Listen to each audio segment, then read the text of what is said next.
Hello everyone. What on earth is that glowing ball of light in the sky? I can't say I've seen that for about 8 months, honestly. The trees are green, the birds are singing, and the ground's dry. All very nice and good. There's only one problem though. I have got a leaky seal. And today we're in Staffordshire and we're going to find out how to sort it.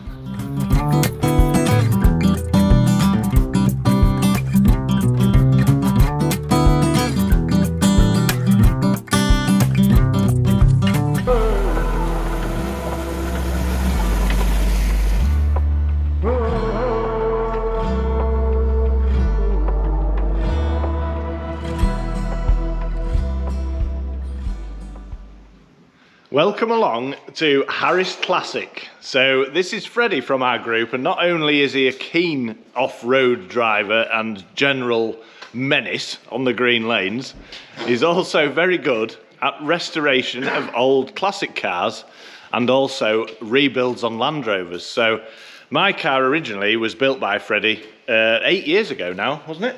Yeah. Yeah?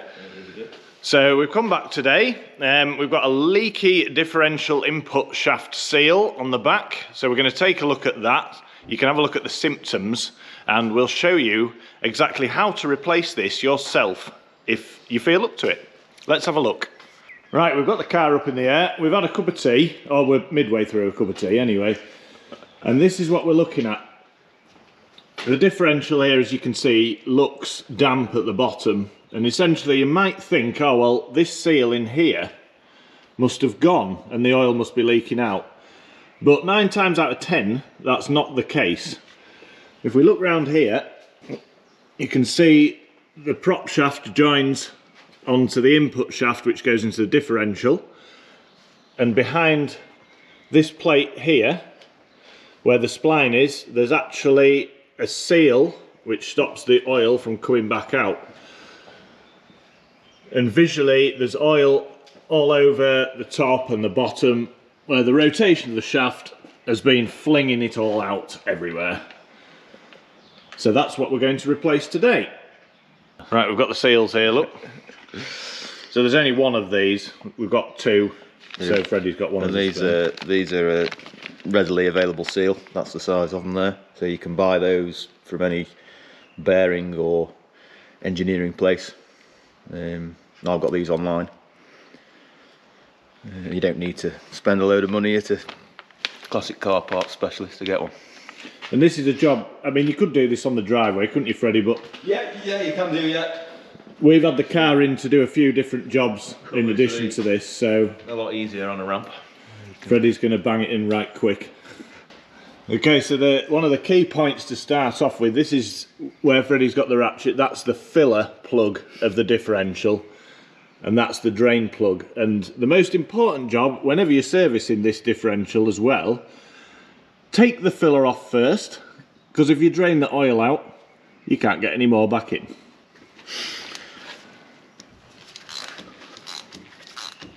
This has been out not that long ago, so we know it's going to come out. Yeah, I serviced it on the driveway in the wind. Yes, but if it's not been out for a long time, then they can get seized in. And what size is this one? 17. Just an old 17mm hex. Best off with a 6-point socket on it. You might round it off with a spanner.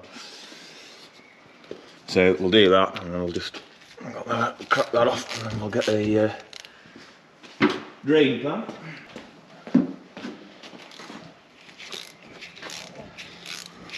And with us doing a lot of off-roading in this car and going through water, you should generally replace this. Well, I try and do it every 3 or 4 trips anyway, but you should at least check it after every couple, because this oil can get water inside it if you've got a leaky seal especially, and it'll come out a bit white. Yeah. Well, that's not too bad. And there's the 2 off, so you can see the location of them. Again, can be done on the driveway as a differential service. Just generally, if it's windy and stuff, it's a nightmare. The other thing to check is your breather. So if the breather, which is just on this side, is blocked, it will force the oil out of the seals. So obviously, as the differential is used, it heats up, which creates pressure, and if that pressure's got nowhere to go, it will find its way out. So that breather will check that that's clear before we finish. The oil's just about drained now. Freddie's just removing the fixings for the rear section of the prop shaft. So these are the 213s. 13s, yep, 213. Yeah. And just a bolt. But there is there's a specific way that these prop shafts go. They're not equally spaced, these bolts. No. So yeah, and you don't need to mark the prop shaft to the diff or anything like that, because the prop shaft is balanced separately. So it doesn't. It can only go two ways, but it doesn't matter which way it goes. It's not going to make any difference to anything. You can also see here, this is the grease nipple for the rear section here, for the rear UJ. We'll grease that when we've finished. You've also got the grease nipple for the slider there as well. So whilst the prop shaft is off, it's worth checking that the universal joints are all right.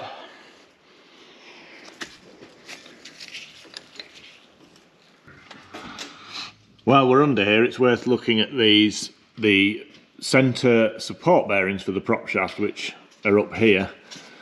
So the centre section is held in by this plate to the bottom of the car, and the support brackets are on top of that plate here, these rubber ones, and they've got a bearing in the middle which holds the centre piece of the shaft. So there's one there, and then there's one at the back of the plate, just there.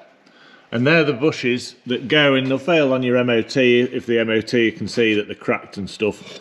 Relatively easy to replace, even on your driveway. However, the new replacements that you can get off eBay and the like, the bearings are absolutely rubbish because they're open on the ends, so they just get muck and stuff down them. If your car's in fairly regular use, like mine can be, or if we do a lot of off-road meets consecutively, these will fail within about 6 months. So it's often good practice to have a spare prop shaft to just replace those bearings on and have them ready to go. Back to the rear. The rear section of the shaft's now been taken off, and this is the input here. Yeah, this is the input pinion. So it's worth just checking there's no play in the bearings, which feels alright, feels fine. So the seal you're going to replace is inside this, isn't it? Yeah, it's behind that, yeah. But it's very important that you mark where the nut is and make sure it goes back in the same place. So mark the flange here. I'll mark the end of the shaft and the nut. So when we put it back in, it all goes back exactly how it is. There's two taper bearings in there which support the pinion, and the preload on those is done by it's called a collapsible spacer, which is collapsed by tightening the nut. So if you were to take it off and then put it back on and keep tightening it, you would collapse that spacer more and put too much preload on the bearings. So it's very important that you don't do that, otherwise it's going to be you'd have to try and get a new collapsible spacer, which as far as I know probably aren't available anymore. So it's best not to do that. So just a bit of care needs to be taken while you're doing it. So because we've got air tools, you can use the impact gun to undo this and tighten it back up. But obviously if you're doing it at home you might not have that. So you'd have to devise a way of holding this still. Now if the wheels are on the ground, it wouldn't move, so that's probably the easiest way of doing it, thinking about it. Yeah. But if you need to jack it up, then you're going to have to do it. I suppose the handbrake might hold it, but possibly not. And these old Pandas, it's less likely. Yeah. I suppose if you've got a friend that you could either jam a bar between the spokes on the wheels, or indeed hold the wheel, or have the foot on the brake, that might do it. Or what I would do probably is get some different bolts in there, poke through, and then get a pry bar and use that to hold it. It's just essentially to clamp it while this central Yeah, just to stop it turning while you're doing the nut up. But because we haven't got to do a torque spec on it, we're just marking it, we can just tighten it back up with the gun and we'll know it's back where it's meant to be. We're going to try and get the stakes out of there, but we might not be successful. We might just have to break the lids off. Ideally we'd have a new nut, but you know they're not available. So we sort of just have to do our best. It's worth saying that if you are getting a garage to do this job, then I would make sure that you have a competent garage who will take care and time in order to save some of these older parts which you can no longer get. If you're doing the job yourself, you're more inclined to take a bit more time and care and get this right. I'm going to mark it with a dot punch because that doesn't wipe off. Just do like that so you can see it, and then one on the nut, and then we'll try and do one on this shaft, but it's probably go into the middle of it there maybe. So we know it's that.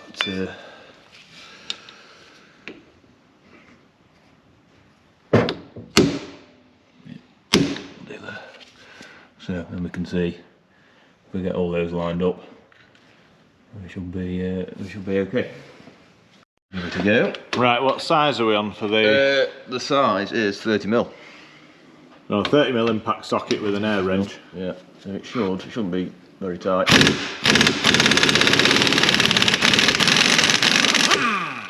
Once it's gone past where it's pinned in, it should. So yeah, so you can see there where it's broken those, but the top there is actually alright, so we'll be able to pin that in on the top, so we'll still have something to hold the nut, and we can just about make out where I've dot punched it there, so that'll be fine. So now this should, yeah, there you go, should just pull out there like that, and then that's the seal there, which as you can see, definitely seen better days. So we'll pop that out, and then this is the flange, so we've got to make sure this surface here, which is what the seal runs on, is good and clean and there's no grooves or scores in it, because if there is, then the seal's not going to last very long. So we'll give all that proper clean up, get rid of all this muck off it. So this is the seal extractor, which is quite a handy thing. You could probably do it with a screwdriver, but I've got one of these, so just put that in behind and just pull it out like that. That's it.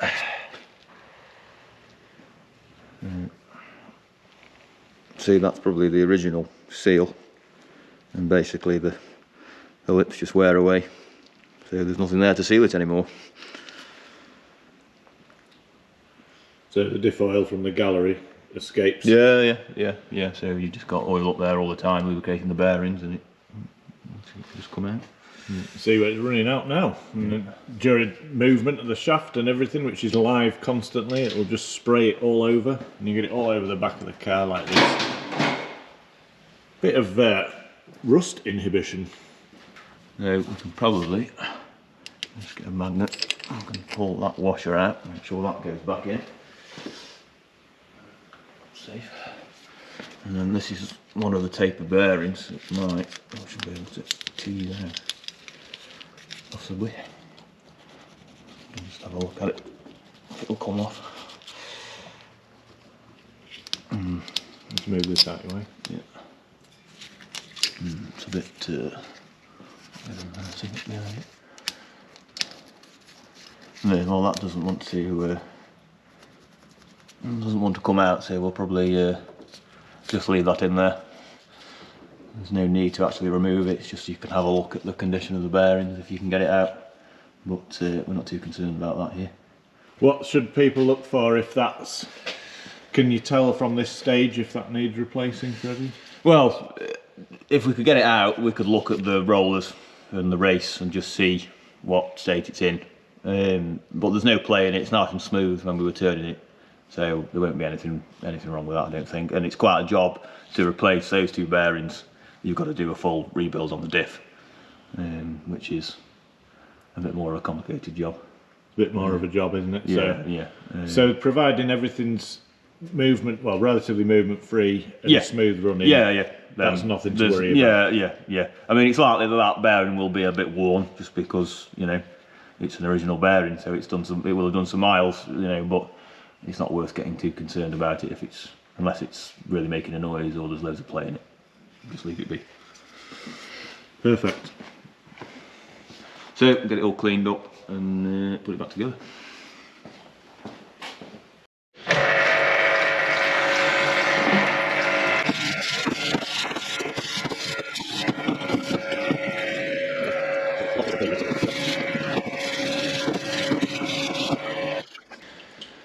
So I've just been through the parts washer with this. You can do this at home on if you're doing this job on your drive or whatever. You just a bit of carburetor cleaner, brake cleaner, something like that. Right, good scrub. Get all the crud off. And this face here is the running face for the seal. For the seal itself. So that's where the seal actually seals on. You can see that's quite corroded there. So we're just going to try and clean that up, and probably try and put the seal in a little bit deeper in the axle, so that it's running on a clean area. And hopefully that'll be all right. These flanges aren't available new, so you're sort of stuck with what you've got. Yeah. Sometimes they do the full axle might come up on eBay. The odd occasion you've seen them. They use them a lot in like motorbike trikes that people have made. Yeah, they have done the past. So if you ever find one of those breaking, it's often that it's got an old Panda axle in. But these flanges and this bearing, the seal running face may indeed be worse than this one. Yeah. Well, you know, they're all old. You can get what's called a speedy sleeve, which will go over the top, but they're quite difficult to get hold of. They can be expensive. So it's worth, you know, unless it's really bad, just trying to clean it up and getting by with what you've got, really. We've cleaned that up, but see, you've still got quite a lot of pitting in there. And if the seal runs on that, it's not really going to last very long. But because we've got that bit of good surface there, we'll try and get the seal in further so it's running there rather than down here.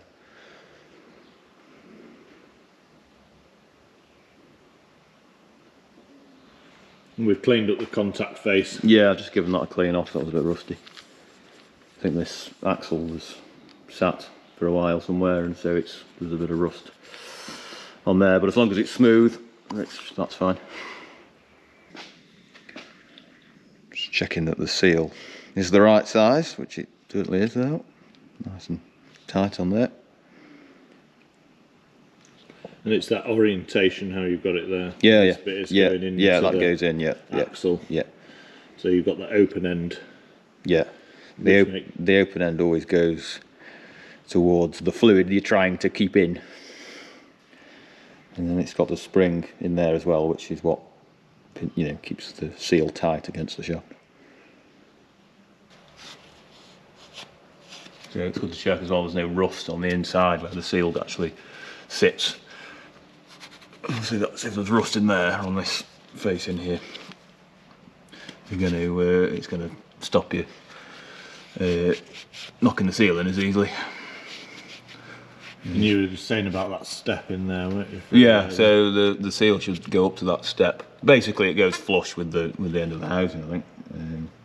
We're just going to try and just go a little bit deeper with it, just to get it on that fresh bit of surface. So make sure that that's you put that back in before you put the seal in. Otherwise. So that's the big washer there. Yeah. Which essentially covers that. Yeah. It's just that's in there. I guess it's just a bit of a shield. It probably deflects some of the oil, so there's less oil coming at the seal, basically.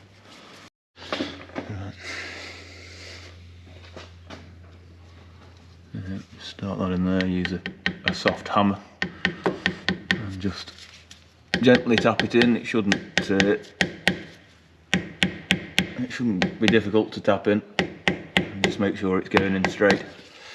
You can use a socket or something if you want. We can see you're hitting it evenly round. Yeah. So you want to make sure it's not going in on the wonk. On the wonk, yeah. Make sure it's going straight. So that's flush now. So I'm gonna have to find something now that'll fit in there, so I can just knock it down. Sometimes you could use the old seal, but that one's a bit distorted.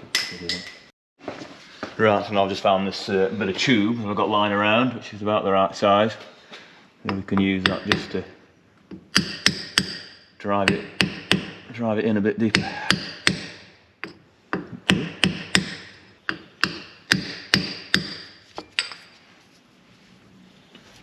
So you're happy that it's gone. So there's that bit of a step there, isn't there? Yeah, so I sort of tried to go to the bottom of that chamfer, but obviously you've got to make sure it's in straight, because you're not going flush with that. You know, it could go wonky. It could cockle slightly. So you can use your finger and sort of feel that it's about right, and obviously have a look. So I don't think that's too bad. That'll probably do. So now hopefully what we will do is we'll just try the flange on with a bit of oil, and it will probably just show us. There'll probably be a line where it's running, so we can just see that it's running where we want it to be. So the piece of pipe that Freddie was using to just knock that in, you're looking about 50 mil. 50 mil wide, yeah. 50 mil. The seal is 56 outer diameter, so you want something like that. But obviously you need something that the shaft will go through.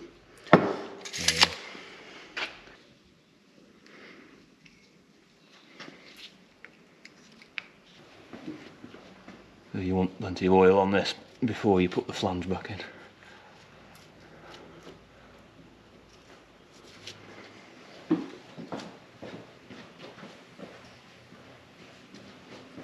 What we'll do now is just push that in.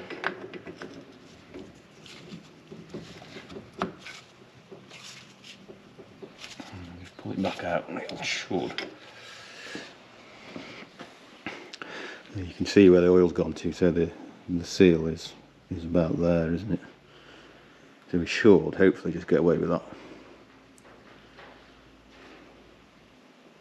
So it's running essentially on that clean face. Yeah, so it's hopefully running about there now rather than here.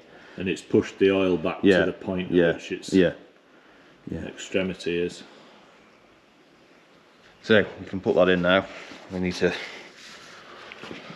line that up. There's my mark, which is the shaft there. Line that up. So this is the important part, which is why Freddie punched those holes in it initially. So we can see there, if we go one spline, we can see that's out. And if we go one spline the other way, that's also out. So we know that flange is now in the same place in relation to that.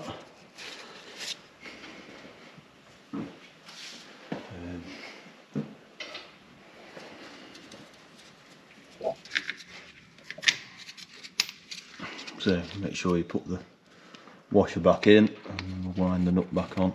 Just check there's no, that'll be alright.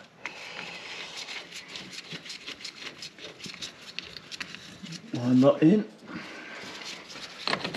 So once again, the reason you've marked these three sections of the flange in accordance with the spline in the middle is which it will affect the preload of the bearings within the differential. Yeah, so if you tighten that up too much, you're going to compress that spacer, which will then tighten the bearings up, which isn't going to do it any good. Likewise, if you don't go tight enough with it, the bearings will be loose. But it's probably better that the bearings are a bit loose than too tight. But providing you adhere to your punch marks that you made initially. Yeah. So you'll sort of, if you're doing it by hand, you'll feel when the nut gets down to the spacer. But if you just sort of went mad with it with a gun, you'd end up crushing that spacer down. You sort of doesn't. You won't. It'll just collapse that spacer rather than coming to a stop like you were tightening it against something. So that's now almost back where it was. So I'll just hit that with the gun, so that goes back to where it was basically. I'll go as far as I can with my hand. So we can see that's my mark there. You can just about see it. So now we're only that far from the. Now I can't tighten it up any more there now.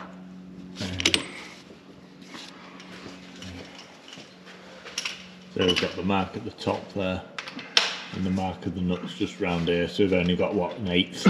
Yeah.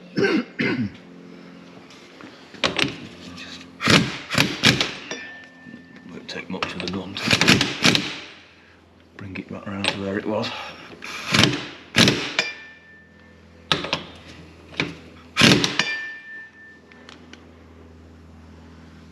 Go just a touch more, I think. And that should be fine, that. It's about where it was. So, obviously, make sure it still turns freely. So you've got no no play, the same what you had before. And so if that was really loose, you know your nut's not tight enough. So yeah, so that's done basically. So we'll just knock that nut in so it can't come loose. So it's essentially like you see on the end of your drive shaft on the front. Exactly the same as that, yeah. And I'd punch this section in here, which will assist the nut from not coming loose on that shaft.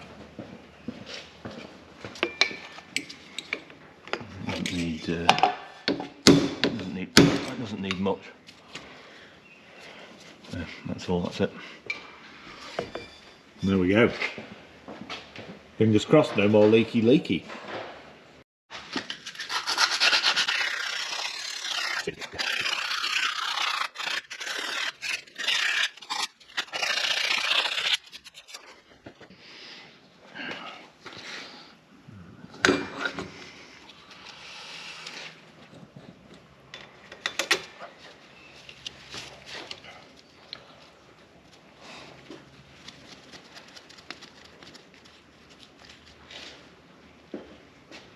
Connecting the end of the prop shaft back now to the flange. Once again, this doesn't need marking essentially in line with this. The shaft does not, does it? No. But there's only two ways that it can go on. Yeah, but it doesn't make any difference where that is. It's more important that it's clean where it bolts together. You want to get those clean, because if you've got a bit of rust under there, then that'll Cockle the connection and then cause unbalance. Yes, yeah. So there's no gasket between here. It's essentially metal to metal face. Just bolt straight together. Yeah.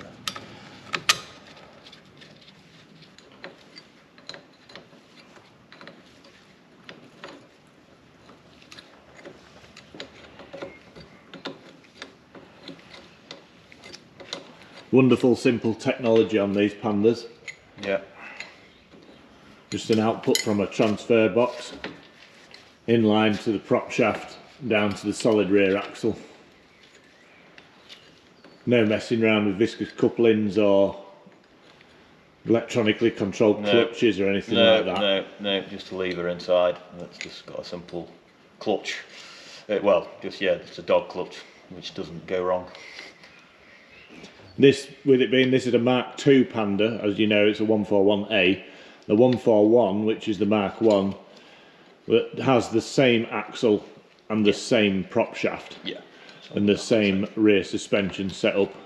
It's one of the only things the four-wheel drive stays the same between the Mark 1 and the Mark II. Yeah.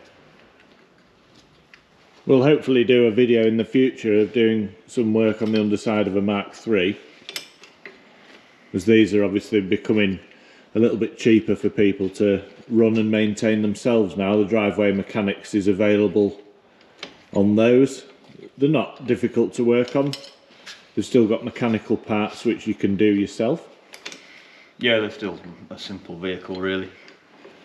Just we can often struggle to cover things like this with day-to-day busy life.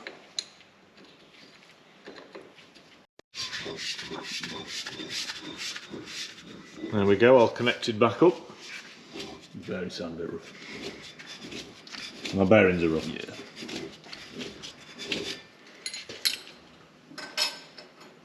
Right. So put the drain plug back in. Drain plug has a magnet on it. You can see there's a bit of debris on there, but nothing to worry about.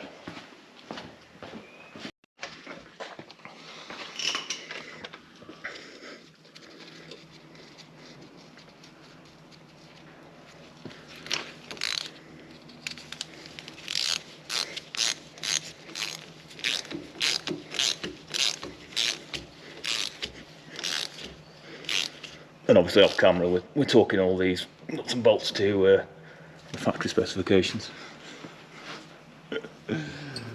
That's built into your arm, isn't it? Yeah, my arm goes click, yeah. Your shoulder dislocates. Yeah. Alright, I'm just going to check this breather's alright, make sure it can move about.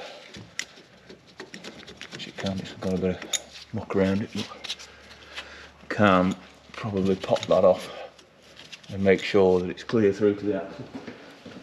So this is just a cap here, is it? Yeah, it's basically a cap. I think there should be a spring under it originally, and it's sort of crimped on. So basically, the spring, it's meant to sort of be like that, and then it'll let the pressure out, but then it won't let anything in because it'll drop back down like that. But obviously, when it's almost 40 years old, and generally they don't always work exactly how they were. So yeah, there's no spring in that, but we'll just poke something in there, make sure that's not blocked. So inside that cap, Inside there is a little plate there with a spring, and basically that just means that cap can move up and down. So ideally, if you're off-roading, you'd put an extended breather that would go up into the boot or something, because obviously this is a place that water can get in. Although, as long as you're checking the oil regularly, you're all right.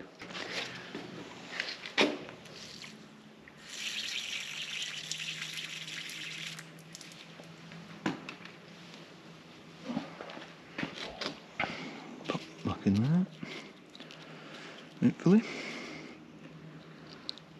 Sit there. And then that hole just goes straight through into the axle casing, so we've just got that pick and just, that's clear, that is. I'm hitting the shaft that's going through the casing there. See that's gone down to about there. So that's fine, that's open. So we can pop that back on. Hopefully without it falling apart.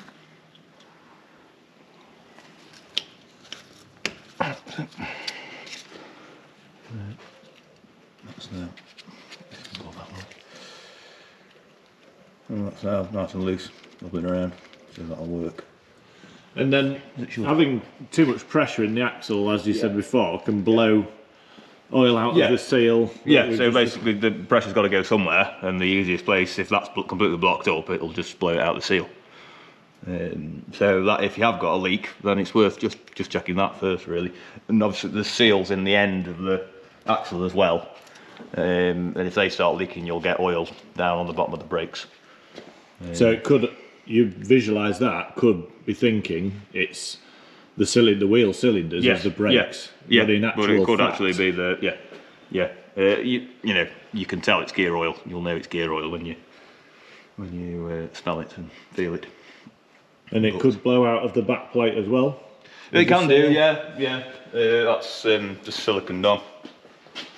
So it could do. But that's easy. You just take the bolts off, clean it all up, silicon, and put it back on. Alright, so we're just filling it up. It takes an 85 140 gear oil, which should be readily available. An 8090 would be fine as well, but 85 140 is what is actually specified. I think it takes 1.2 litres, but basically you fill it up until it dribbles out the hole. But these are quite fiddly to fill because it takes a while for the oil to drain from this part into the bottom, so it can appear like it's full when actually it's not. So, you know, if you get about a litre in it, then that's going to be fine.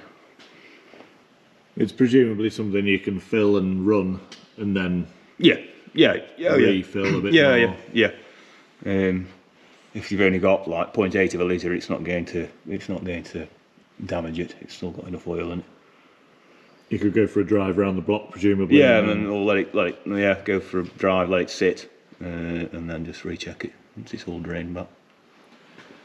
So you're using an oil syringe to fill this? Yeah. When I've serviced this differential on the drive, I've just got a bit of hose pipe with a little kitchen funnel in, and you just hold that above the bumper level, with the end of the hose pipe. The end of the hose pipe essentially fits directly into there, just a normal garden hose. Obviously blow it out, make sure it's clear. Yeah. And then start to fill. And as Freddie said, when the oil starts dripping out of the bottom of this filler hole, then that's it. Right, so we've filled it back up, put the drain plug, fill plug I should say, back in. So that's the axle all done. We just put the grease gun on the universal joint and the sliding joint there. So that's all sorted. There's no grease nipple on that universal joint. Sometimes they don't have them, so they're like a sealed for life one. But that's that. And we've got no leaks Well, yet. as yet. The drive will tell. Yeah. If it's going to leak, it'll soon show up. So there you go. That's your how-to on replacing that differential input seal on the input shaft. Hope that helps you. On the driveway mechanics, it certainly helped me because I haven't had to do it. Yeah. Thank you very much, Freddie. No problem. Thanks very much for watching, everyone, and we'll be around next time for either another adventure or another how-to video. We've got plenty of stuff planned for this year, so stick around. Thanks for watching, we'll see you soon.